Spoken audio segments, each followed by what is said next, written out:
ही कथा आहे माझी आणि माझ्या मामाच्या पोरीची. उन्हाळ्याचे दिवस होते. शाळेला सुट्ट्या लागल्या होत्या.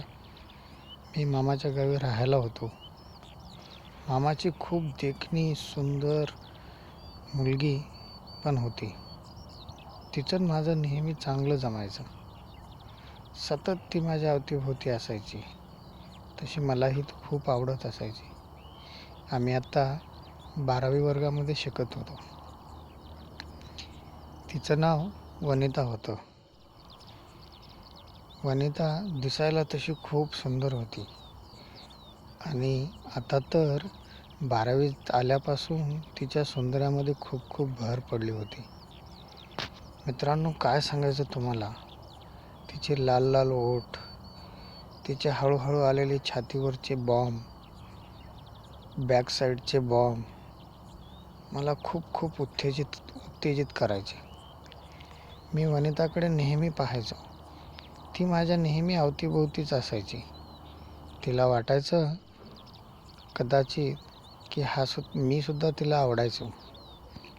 ती नसल तर मला दिवस सुना जायचा. तिच्या अंगाला अंग घासणं माझा बाबूराव उभा करण्याचं काम करायचं. एके दिवशी संध्याकाळी मी मामाच्या घरी तिथल्या रूममध्ये अभ्यास करत बसलो होतो.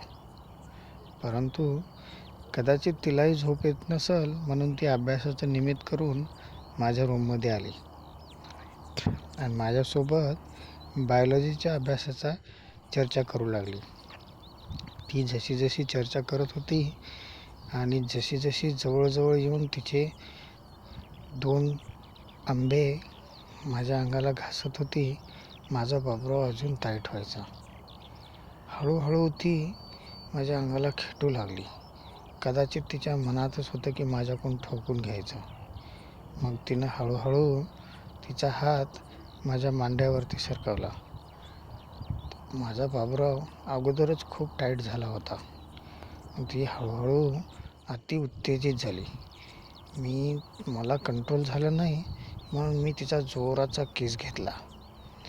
जसा मी किस घेतला तसा तिने माझा बाबूराव काढला आणि तिच्या कोमल हाताने माझ्या बाबूरावावरती ती नाजूक हात फिरवत होती.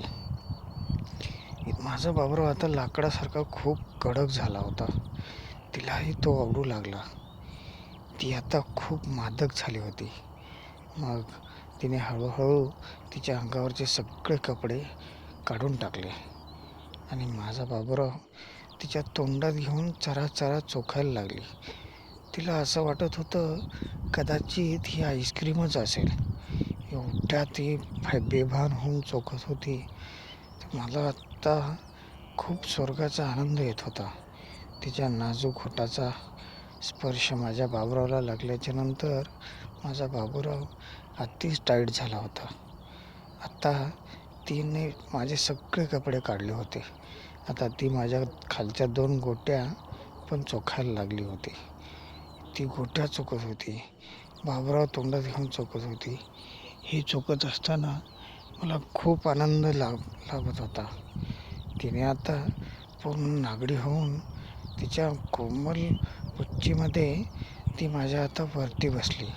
माझा पूर्ण बाबूराव तिच्या पुच्चीमध्ये गेला होता. बाबूराव जसा का पुच्चीमध्ये गेला तिला थोडासा त्रास झाला.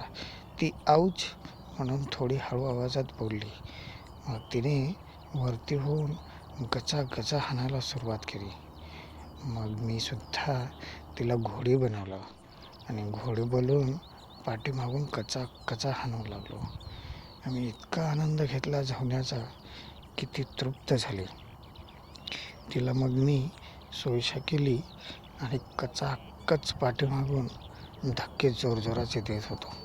तिच्या नाजूक पुच्चीमध्ये माझा बाबूराव खूप आतमध्ये शिरला होता. आता आम्हाला इतकी झवाझवी करून अर्धा तास झाला होता. आता माझं गळायला आलं होतं आणि तिचं पण पाणी सुटायला आलं होतं. ती आता जोरजोरात कर, ठोक असा आवाज करत होती. मी सुद्धा जोरजोरात ठोकत होतो.